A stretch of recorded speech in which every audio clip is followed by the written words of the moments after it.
found this under the bed. Been dusted? Of course.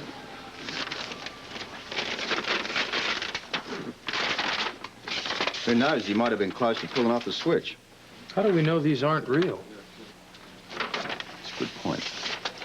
He might have pulled the switch before we had anybody in place outside of Steve's safe. Listen, have the lab people confirm what the status of these bonds is, will you? Will do. The boys down at the lab find anything else, Guy? Yeah, they got that printing press they found behind the wall, stashed behind the medicine chest. Put in the property room. We're going way ahead of you, as a matter of fact. I'll be right back. You know, Robert, just what the hell are we looking for here?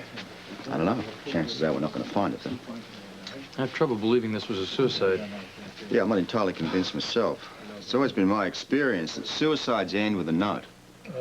And what were both television sets doing on?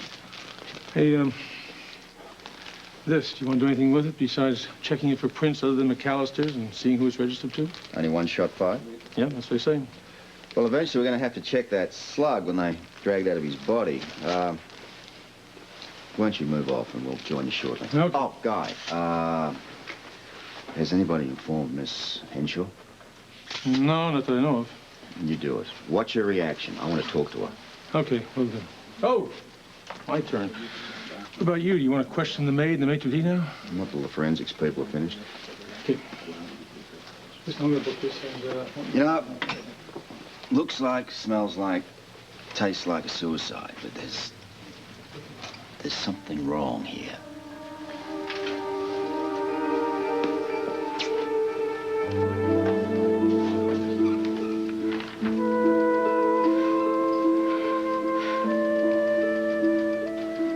Did they find me a heart yet? No, not yet. Oh, that's it then, I'm a goner. Don't say that. Oh, face it, Catherine, I'm almost out of time and out of luck. It's not true. It's not true. I won't let you give up. You can't give up. I'm not giving up. I'm just letting go.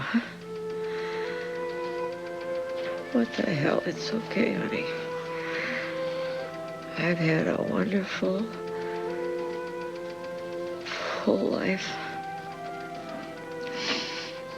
Did what I wanted, when I wanted. With whom I wanted.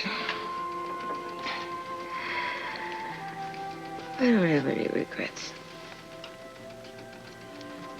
Yeah, maybe one. I wanted to be at your wedding. Oh. You will. Don't kid a kidder, Katie. Hey. How's Robert? Did he ever solve that damn counterfeiting case? We don't have to talk about that right now. Oh, Katie, it's my last mystery. And I don't want to leave without finding out who done it. David McAllister shot himself, and he's not expected to survive. Oh, what do you know? I never would have figured that one. Can't say I'm sorry, though. I just hope that he's the one who's really guilty. What do you mean? Oh, it's just an old mystery buff guessing a new ending.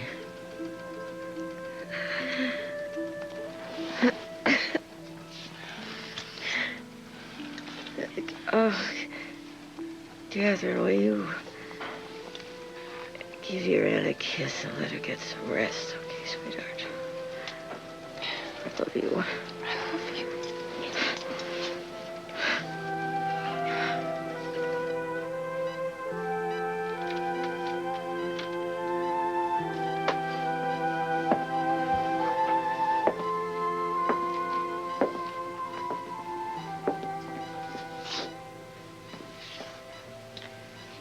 Briscoe told me that you helped Robert get evidence against David McAllister.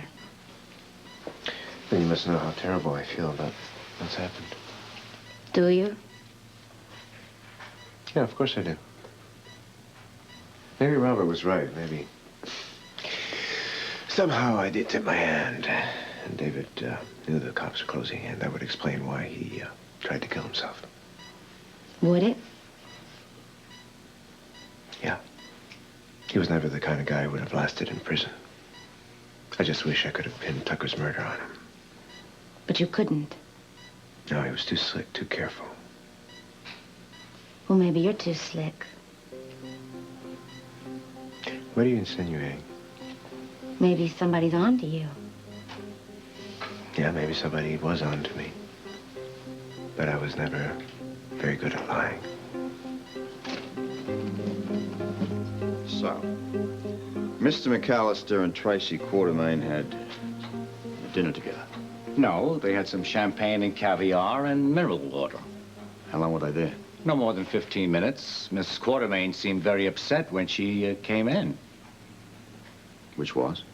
A little before 6 o'clock. Tell me exactly, in your own words, what happened.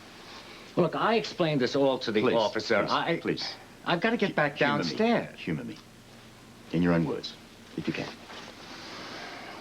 Well, as I said, she was angry. She raised her voice several times. I mean, she was disturbing to the other patrons.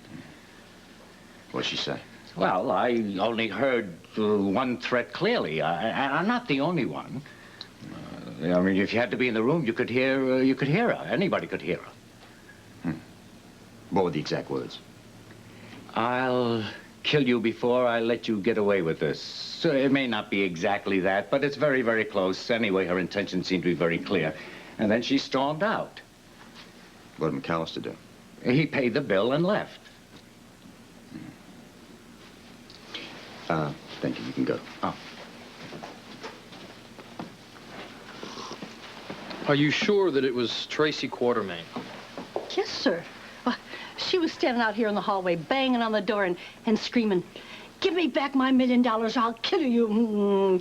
Well, she used a dirty name, sir, and it wasn't very nice. I understand. Are you sure that she said those words, "I'll kill you," and the line about the $1 million? Well, yes, sir, I'm positive. Did you see her go into that bedroom back there?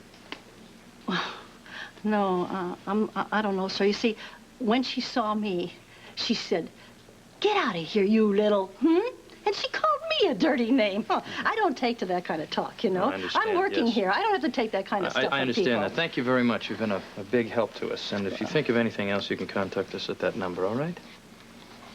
Yeah. You can go now. Thank you. Okay, thank you.